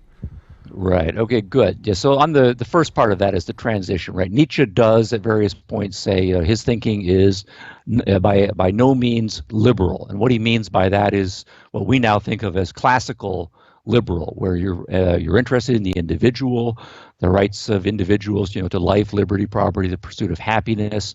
Nietzsche is very forthrightly against that. The liberals, were the ones who were opposed to slavery and taking the great steps in the 19th century and starting actually in the 18th century to eliminate slavery, universal emancipation. Nietzsche is in that way reactionary and reinvigorating, a kind of advocacy of slavery. And at the same time, he is not egalitarian. He's not socialist. Right? He is an aristocrat, I guess is the best word to put it. But what he wants is a kind of an updated, no holds barred, unashamed, aristocracy, and he is pinning his hopes on the kinds of people he thinks will rise up and assume power in various forms and take the world where they will. So yes, he is an elitist, and he says a few times that his goal is to cultivate a caste. He uses the caste language of new leadership that's going to rule over Europe. Now let's make the transition then to talking about fascism, and then I would say a little bit later to National Socialism. And here I think it's worth focusing on first on fascism, with its roots in Italy, because fascism is the name that obviously Benito Mussolini and Giovanni Gentile and fellow thinkers, gave to their movement. And you're right that is a populist, collectivist movement. But at the same time, one of the distinguishing features of fascism is that the populace does not lead itself, So you still do, under fascism, need a leadership. And so it's a combination of a kind of elitism, with a broad populist communitarian, type of movement. So the leading theoreticians of fascism and Mussolini, people have a cartoon view of him. And certainly in his public persona, you see a lot of the images and how he behaved as a politician. He does come across often very buffoonish, but he was a very well-educated man, deeply read, and a clear writer, and was able to hold his own with some of the leading Italian intellectuals of his generation. One thing I would say is important about Mussolini, if we're going to take him as kind of a flagship banner waiver for fascism, is that until he was in his mid-30s, he was a Marxist, true believer, far-left socialist of the Marxist movement. So he was a member of the various socialist parties at the time. Wrote for and edited various socialist publications. Worked with union leaders, tried to organize the workers. Standard, workers versus capitalist dynamic coming out of Marxism, and so he, unabashedly in all of his reading and writing would place himself in either classical Marxism or some variation of that. And the thing that was the wake up call, so to speak, for Mussolini was World War I. When the classical Marxist analysis said, look, we have in World War I is all of the capitalist nations of the world, and for them, basically all of the European nations were capitalist. They are fighting over resources and extending their imperial empires. And what we should see in World War I is the kind of the death knell of all of the capitalist societies, and that they will weaken each other. And the workers finally, just as Marx said, will achieve class consciousness. They will rise up and kind of out of the ashes and dustbin of the end of the Great War. We will then usher in the new Marxist era. But what Mussolini was shocked by, or at least impressed by, was that what happened during World War I was that the workers, the people who were being exploited and oppressed by the capitalists, did not see it that way. Instead, what happened during World War I was an uprising of nationalism. So all of the Italian workers, right, saw themselves first and foremost as Italians and were willing to go and fight and die for the Italian cause. And all of the French workers, right, they did not see the Italians as their allies, right, on economic class levels, and the Germans, right, and the Austrians and the Serbians, right, and so forth. Instead of the workers, right, seeing themselves as an oppressed economic class, right, with common purpose, coming together, right, in response to the Great War and saying to the capitalists, we're not going to take it anymore. What happened was all of the workers' first allegiance was to their national collective, right? So the Italians said Italy first, the Germans said Germany first, the French workers said France first, right, and so forth. And so what Mussolini realized, right, was that classical Marxism, right, was a failure in that it saw economic class as primary. And while Mussolini believed that economic class was an important dimension, more important was the nationalistic collectivist dimension. And so what he did was rethought his political philosophy in the teens and on into the early 20s, and became what we call now a fascist, right? And he was quite forthright, right, about saying that the proper collective, right, is a people, right? And a people is defined by its ethnicity, and that's kind of common historical heritage, common language, in some cases common supporting religious views, and a common way of running the economy. And so the economy is going to be under classical fascism, top down, organized by the government with wage controls, price controls. The economy is organized and run by the government. Private property is put on a back burner. But more important is people's identification, right, not with their nation's economic interest, but rather with their nation as a whole. And that each nation is in an adversarial life and death battle with all of the other right nations. So it's Italians ultimately versus the Spanish, and the Spanish versus the Germans, and everybody against the Germans, right, and the Russians, right, and so forth. And so the fascist, right, understanding is, again, anti-individualistic, anti-liberal, anti-capitalist, right? But it's not just classical socialist, at least of the Marxist version. It's a new kind of socialism, taking ethnic socialism, right, or national socialism as the right unit of analysis. Now I'll pause there if you want to jump in on the Italian issues, because the German stuff comes along right on the heels of that. Yeah. So I think the first thing now that, because this gets into there's a lot of discussion, I think, particularly among the libertarian scene that I see, who seem to be a bit on the outside of the whole new right-left debate that's going on in our culture. Absolutely. And I think what I see in that community is a bunch of thinkers who are saying, if we're going to talk about fascism, if we're going to talk about Nazism, they're actually left movements. And I see a lot more thinkers talking about that. Could you address that? Is what the fascism that you described, it sounds like, both from its genesis all the way through to the policies and philosophy, this sounds like a movement on the left, but yet it's being associated, I mean, Antifa is the premier left-wing organization right now. So how is this a left-wing movement that rises up in Italy, and then I would assume flows over into Germany to some extent? Right. Good. Well, we'll have to come back to this whole right-left thing, which is really a nonsensical way of trying to understand the way politics works. But you mentioned the libertarian connection, and that's a good one. So if you go back right to the generation of kind of now libertarian great thinkers who actually lived right through that time. So Ludwig von Mises, for example, and then his student Friedrich Hayek. Hayek went on to win Nobel Prize. Ayn Rand, right, of this generation, right, born in Russia, then coming to the United States. And then to a lesser extent, the more open society and less libertarian, but Karl Popper, right, all of them are essentially giving the same analysis, right, that fascism in its origins, right, is let's say away from left-right for now, but it is anti-individualistic, it is anti-liberal, it is capitalist, right? And that goes all the way right back to the 19th century.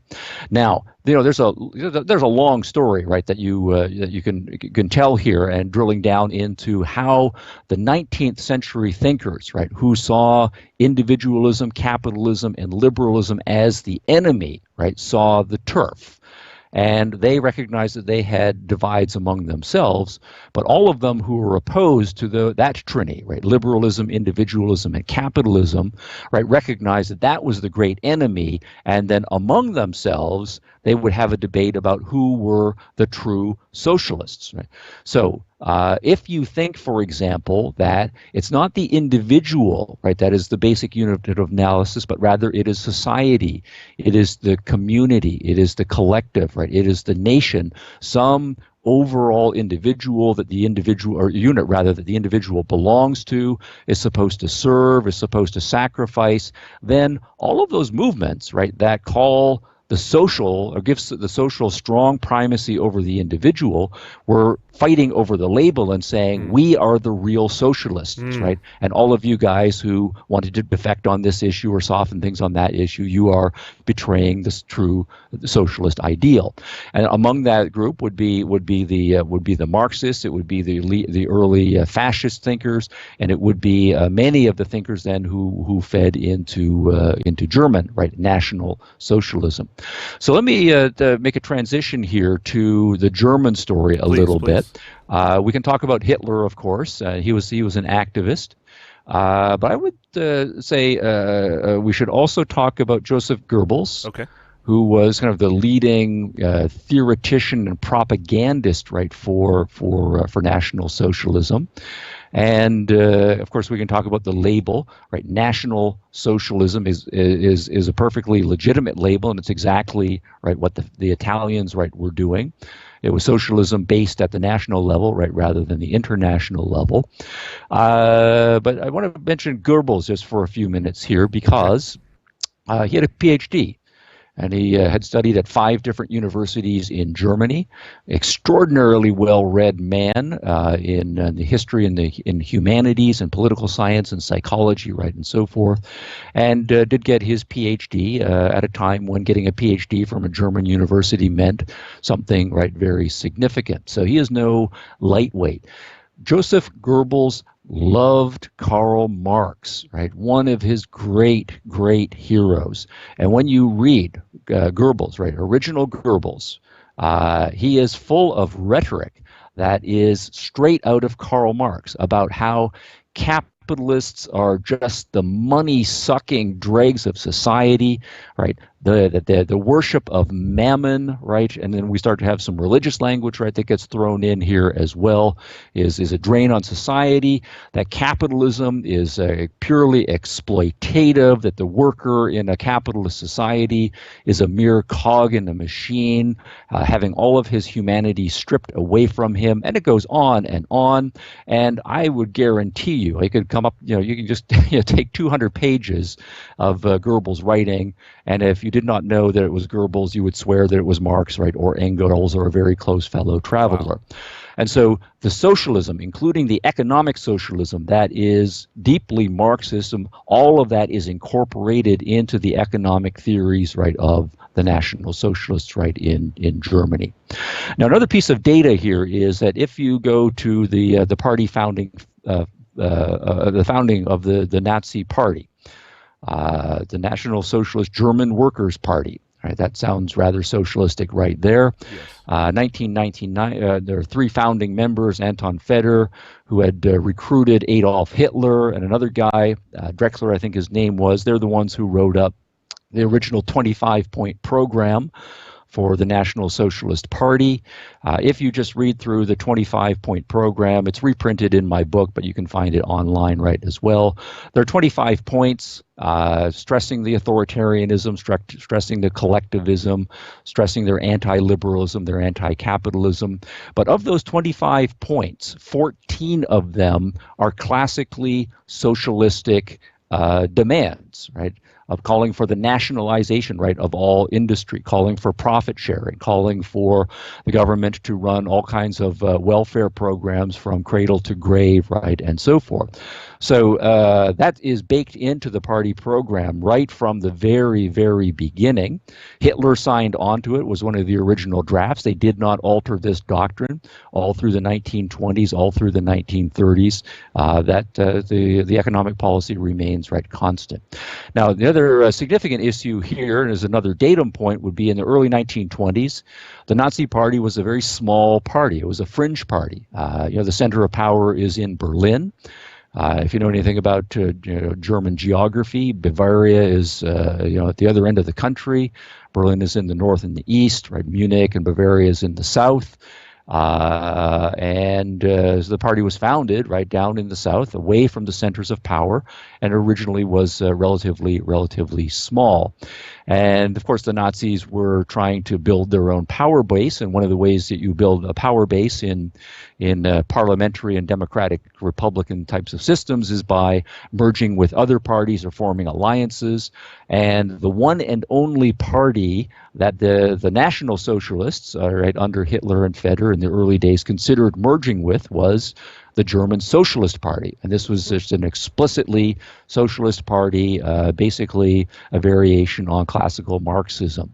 And they entered into some fairly deep negotiations trying to effect a merger between the two parties because they recognized the strong overlap, of values and purposes and so forth. Now, those merger talks, right, did fall through, but I think it's fair to say, and the accurate thing to say is, yes, absolutely. Mussolini, right, comes out of classical Marxism. Fascism represents a variation on that, right, incorporating the nationalism. And the same thing is true, right, of German National Socialism, right. The economic socialism is where the roots, right, are found. And so it again is a variation on it. And they considered themselves socialists. They in fact thought that the Marxists were not socialistic enough, right? That on their view, right, the Marxists kind of caught up on this a little bit later, but the Marxists, from their view, really were obsessed with money, right? And they were ignoring various other social dimensions that also needed to be socialized and controlled, right, by the government, like family planning, right, like education, right, and eugenics, right, when we get into the darker story. So the Nazis and the fascists, right, to a lesser degree on some of those issues, but saw themselves as offering rather a more all-encompassing, right, socialism. We want to socialize everything, right, not just the economy. And so we are the true socialists. So it seems to me that when this conversation comes up about, or that thinkers try to draw the connection in the public arena between Marxist socialism and National Socialism, which socialism in the name, that it seems what comes back from layman day-to-day Marxists is a narrative, something about no, actually the Nazis hated Marx. They were absolutely opposed to everything that Marx had to say. Is this historically accurate, or is this a propagandistic narrative? No, it's entirely historically inaccurate, right? So, right, Mussolini, right, to his grave, admired and loved Marx, right? Joseph Goebbels, to his grave, right, loved and admired Marx and incorporated his views. Hitler is a more complicated, right, mixed case, but at various points he would say, look, if you're looking at big picture political philosophy, there's a lot more that connects Nazism and Bolshevism than separates us. So he recognized that the similarities, right, between those two movements are greater, right, than the differences. And, to put it crudely and bluntly, it's the difference, between the Bloods and the Crips. Right, you go into gang warfare in some inner city, you'll have various kinds of gangs duking it out, trying to control various turf and fighting against each other. And they will hate each other and they will magnify the differences between them, but The point just is that they still are criminal gangs with criminal gang philosophies and criminal gang tactics. And if you blow that up to the political sphere, both the Marxists and the fascists and the Nazis, that's not a both, that's an all, right? They are all collectivists, right? All of them believe that society is divided into different groups that are in deep conflict with each other. All of them believe that ultimately these battles are going to have to be decided by force, right? Not by discussion and voting. All of them are willing to take it to the streets, right? All of them are ultimately authoritarian, right, political models. So if you pitch things at that level of political analysis, right, which is appropriate, they're all on the same side, right, so to speak. And then any number of differences in detail and implementation that can be important, but they are definitely of secondary importance. Now, the reason why, if we talk about the man on the street or the person on the street, right, of our generation, and I would count myself right in this generation because when I was getting my university education and starting to read things, this political spectrum as it was presented to me was, you have the far right and you have the far left, and you need to put everybody somewhere on this spectrum, and that spectrum, then at the far left you would put something like Marxism, and at the far right you would put something like Nazism.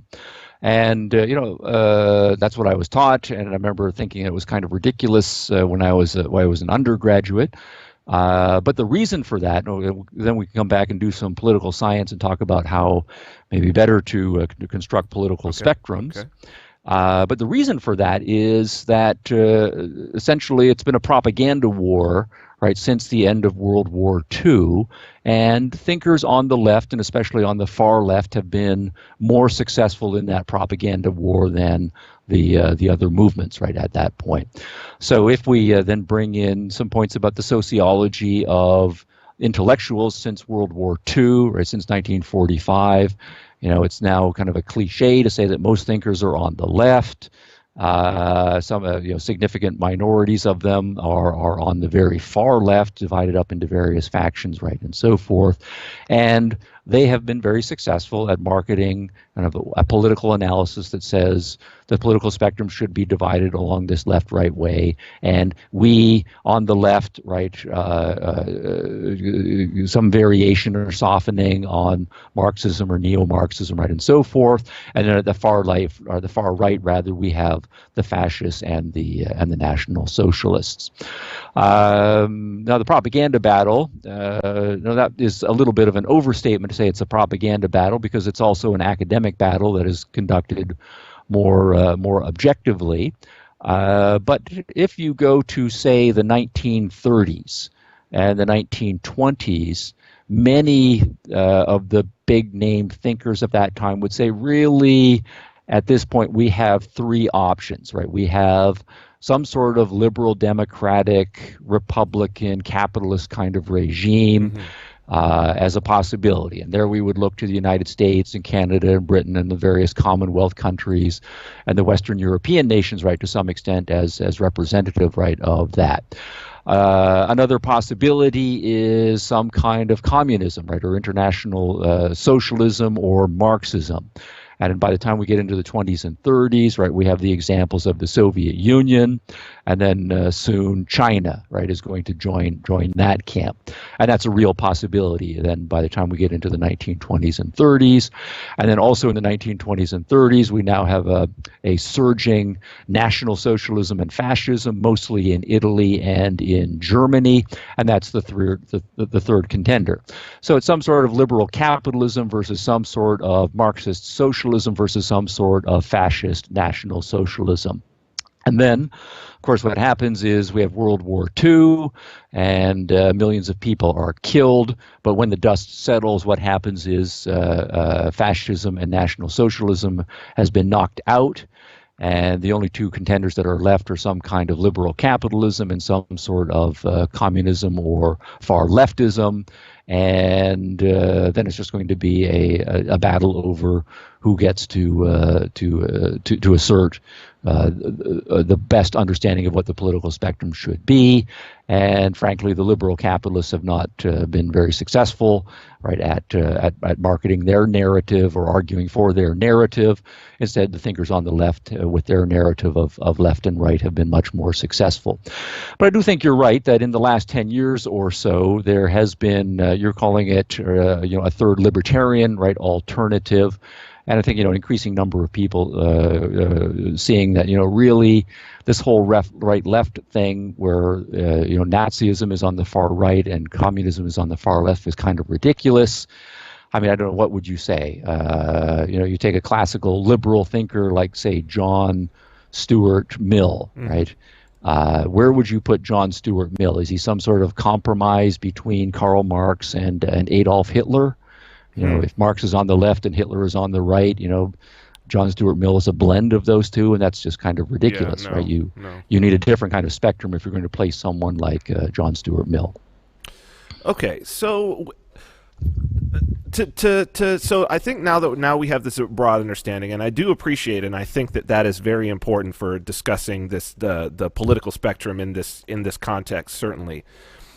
So now, but to get back a bit, how does Nietzsche rise as a figure within this national socialist, this ethnic collectivist? How does that fit in? It does not seem like that like this is a fundamental part of his philosophy. So how the Nazis certainly embraced him as sort of a proto-Nazi, I guess. How does this happen? Where does that come in? No, you're absolutely right. If we go back to Gorbals, right, for a moment, Gorbals, when he was younger, wrote a novel. It was called Michael, and his main character's name was Michael, who ended up kind of being an exploited martyr, right, for various kinds of left-wing, right, kinds of causes. There's a kind of a very dramatic point, right, when Michael dies, right, at the end of the novel, and people are going through his remains, and on his bedside, he has 3 books right there, right. One of the books is the Bible. Another book is Goethe's Faust, kind of one of the main texts in German literature. And the other book is Thus Spake Zarathustra, right, by Friedrich Nietzsche. So this is, of course, Goebbels signaling very strongly that Nietzsche is one of the giants, right, in his thinking. So I think, but Goebbels, of course, is still a political activist, however theoretically legit you might think he is and deep that he think he is. But another important point would be if you look at the 1920s in German political philosophy, and you look at the giant names, the people who are kind of the big brains in German thinking in the 1920s, here you have people like, Spengler. Right, Oswald Spengler, who had written Decline of the West, which was published in 1918, the first volume rather, and it became an immediate bestseller.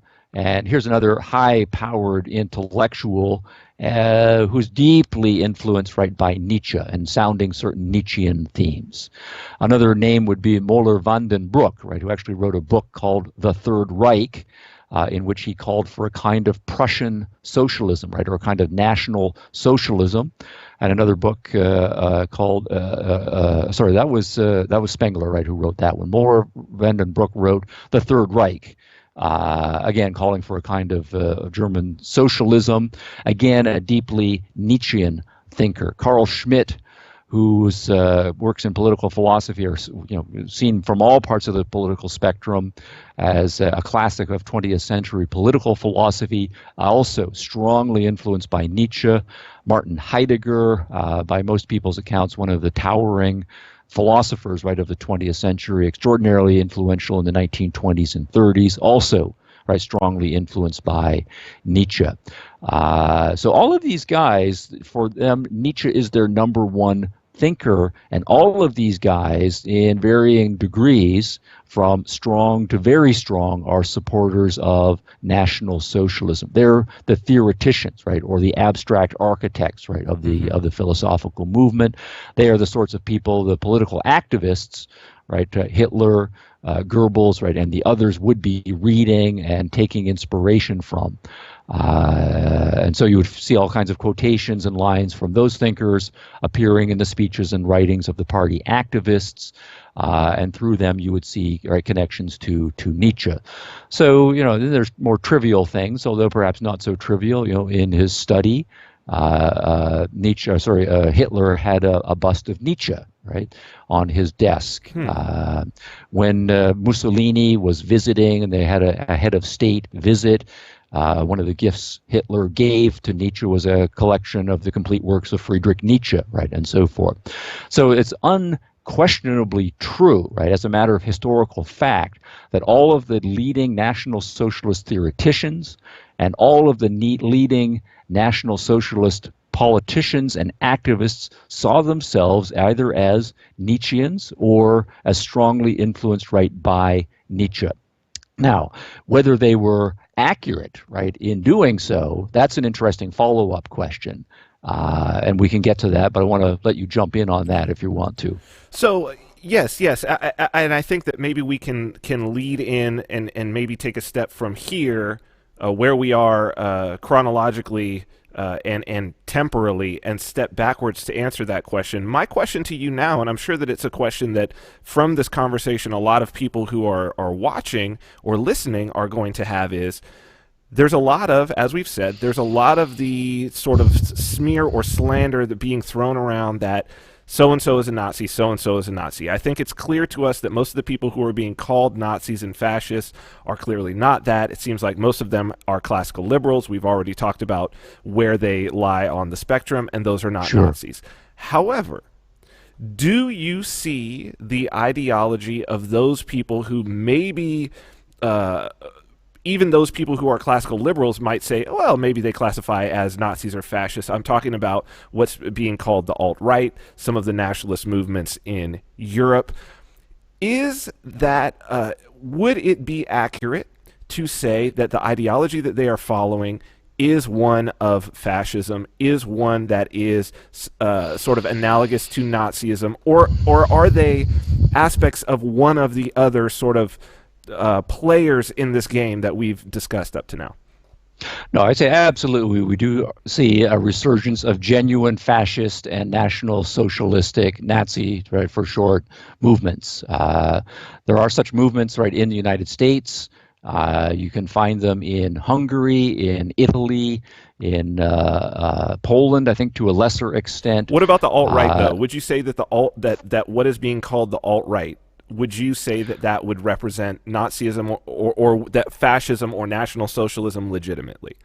I think that segments of the alt-right, as I understand it, definitely, right, are drinking deeply from that well. Gotcha. Yeah, absolutely. So that is a resurgent, right, political movement in the United States, not only in the United States, but it is sounding some of the same themes and now starting to use some of the same tactics, right, as classical fascism and classical National Socialism. So after, right, being in the wilderness, right, for the last 70 years, right, fascism and National Socialism, right, are making a comeback. What do you think? Why do you think that's emergent? What do you think is there an analogy to what was existing in the culture previously in, say, Italy or Germany that would be analogous to something? Is there something that was missed? Is there something that creates that would allow this to become emergent again? What are your thoughts on the catalyst for that? Well, there's actually lots of catalysts. I think one thing is that since 1945 in the West, as prominent as kind of left-wing thinking has been, or kind of various kinds of neo-Marxism or neo-Rousseauian thinking, Jean-Jacques Rousseau is kind of underappreciated as an important thinker in what's going on in the last generation or so, but that's a topic for another consideration. That Nazism and fascism were in such bad repute, right, that all of the main political thinking and all of the main historical thinking and all of the main educational thinking was towards saying fascism bad, Nazism bad, and that lesson stuck for a couple of generations. Like what has started to happen is a couple of things. One is that history education is abysmal, right, in the United States and in much of Europe right now. And so as those things recede to 2 generations, 3 generations, right, in history, the lessons are just not being taught. They're not being taught as forcefully. They don't have any resonance, right, with young people, right, coming up. And so they are just babes in the woods, right, so to speak, and they're open to anything. They just don't realize, right, the history and what the historical lesson, right, should be. I think another thing is a broader trend toward weak cognitive education, right, that people are not as educated coming out of high school, able to think in principle, able to understand the give and take of argument, able to defend, right, principles of liberal democracy, individual rights, right, the benefits of market economies, right, and so forth. They just do not have the cognitive capacity to be able to do so because education for the last generation or two has been focused on teaching other things. And to the extent that you don't have people able to think in terms of principles, well, they're not going to be able to defend, right, the kinds of abstract principles of rights and impersonal markets and cosmopolitan exchange that kind of liberal capitalism depends upon. And if they're not able to do that, then they're going to turn to smaller movements and other things that they can wrap their minds around. And one of the things that is a lot easier for people to wrap their minds around is their ethnic identity, their racial identity, various right sorts of group identities, right, and so on. I think another factor comes from not only those failures, but as part of backlash, right, against various kinds of kind of new left thought that have been very forthright in attacking, right, certain demographics.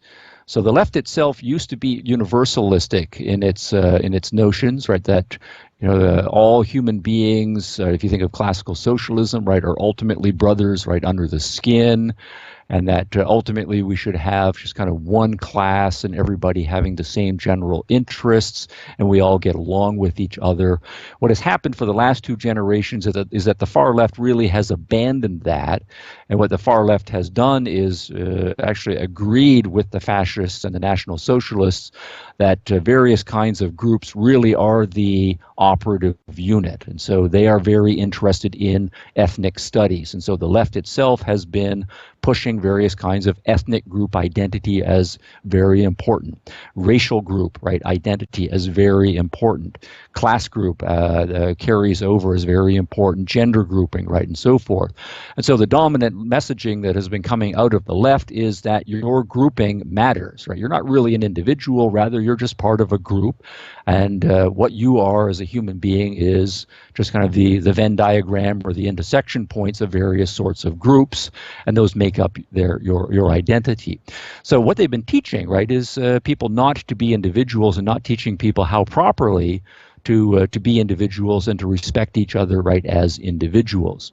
Added to that, right, the left has been pushing very strongly that all of these various groups are in mortal combat with each other, and that there really is ultimately no sense of tolerance, but rather power rules, that history is a matter of some groups dominating and beating up on various other groups, and that all that has to happen is the various groups that are on the losing end need to get their act together and rise up, and then in their turn beat up on the groups that used to beat up on them.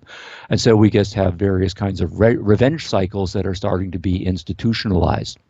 Now, when you get to the revenge cycle, right, so if you then start to say, well, it's just whites versus all of the other groups, right, to the extent then that whites are put on the receiving end of various social forces, you can expect them, right, to then start saying, some of them anyways, well, I guess my whiteness really does matter, and if it's me against these various other groups, I better get together with my other white people and start fighting back, right?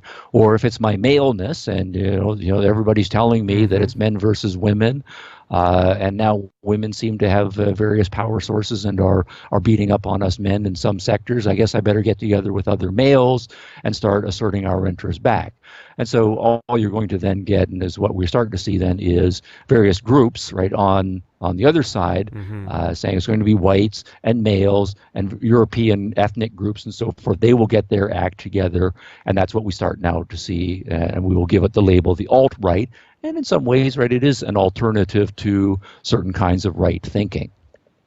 So it does seem like, from that description, which I think is a very accurate description, that that Nietzsche was right on the ball in terms of where human nature lies, that in terms of the idea of a will to power. Do you think that because it sounds like, in the way that these sort of national interests, and as you described in World War II, certainly starting, World War I starting, and then in World War II, we saw this sort of national collectivism. Now we're seeing another collectivist on collectivist and a sort of reactionary aspect to it popping up now. So Are we coming to a conflict? I mean, are we coming to a sort of an epic conflict in the way that it happened in Europe in World War I and II? Well, crystal ball gazing, anything is possible. And I think this will have to be our last question. Sure. Yes. Yeah. We are. Yeah. But that's actually a very good one, right, to end on. What I would say is what we actually have right now is, at the highest level of political abstraction, you do have classical liberalism and libertarianism, right, on one side of the divide. And really, on the other side of the divide, you do have various kinds of collectivist, fascist, and national socialists. There are really no more classical Marxist thinkers out there anymore, asserting the necessary coming, right, of socialism, that there is a rational, logical development of society, that ultimately we are all brothers and classless under the skin. Everybody, including Antifa, right, and the various other left groups, as they are called, are deeply fascist in the literal historical sense. Their analysis is intersectionality. We're all divided into groups. Those groups are in conflict, right, with each other, and it just so happens that we're on the side of this particular group.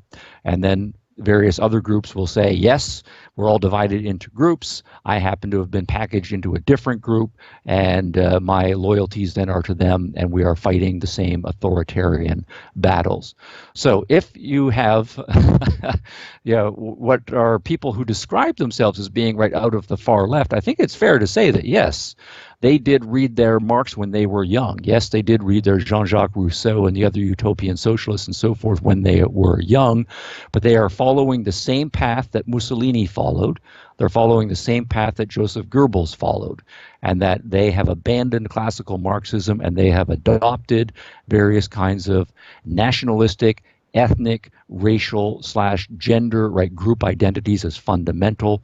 That's classical fascism. So if you want to talk about a George Orwell oxymoron, right, Antifa is fascist. Absolutely. This has been fascinating. I'm sure that everybody listening has gotten a ton out of this. I advise everyone to go and check out both Nietzsche and the Nazis and Explaining Postmodernism. I've told people these are two books that you genuinely feel, so you walk away and you genuinely feel smarter when you're done. Like, it's rare that I run across a book like that, but I want to thank you for the work that you're doing. I would like, if we could, perhaps a few months down the road, I'd like to, if we could have you back on to talk a bit about individualist philosophies, particularly objectivism, dig into those, because I think that this is an under-discussed topic, if we could. Absolutely. Let's look at August or September. Perfect. Sounds great. Thanks a lot. Stephen Hicks, thank you so much. Thank you so much for being on. We'll see you again. Bye-bye. Okay, bye for now. So, brilliant guy. Dude. Broke it down. Yeah. Broke it down. Yeah. Interesting, and I think that summed it up at the end. Like, that was the bow on it. Antifa are classical fascists. And it just is the reason why it takes us full circle right back to understanding the root of words and getting into the history of how these things came about. When you really get down into it, you may just find out that that thing which you truly are resisting against is actually that thing that you actually deep down are, and that you're just repeating the history that's come right before you. Important stuff, man. Yeah, it's great. It's great. So we've reached the end of our 2 hours, a good 2 hours, deep 2 hours, man. I'm glad that I recorded that, and I think I may start doing that with some of the conversations that I know are going to be deep up front, because having all day to prepare myself and get ready, you know what I mean, to have that, to really focus my intellect was great. Sometimes after an hour, it makes it hard. But 2 hours, let's get on with our day. Let's go enjoy this nice wonderful time in springtime in Vegas, and let me say goodbye to the people. Well, thank you for joining us again. And I want to give a very special thank you to Professor Stephen Hicks for sharing his knowledge and really shedding some light onto a topic that is in the darkness for so many people, even the people who are throwing around the terms that he defined and broke down so well. So thank you, Stephen Hicks, and we will have him back again, because there's so much more that he has to share with us. But for today, we are done. You can check out all of our audio archives by going to activistpost.com or checking us out on iTunes and Stitcher for the podcast. You can go to vinarmani.com to see all of our past episodes in a searchable format as well. You can also go to vinarmani.com and you can see any of the links, including for today's show. You can see the links to Stephen Hicks' books, both Explaining Postmodernism and Nietzsche and the Nazis, which I advise everybody to check out. So, while you're doing that, enjoy yourself. We'll be back again next Monday at 10 a.m. Pacific time, and until then, stay free.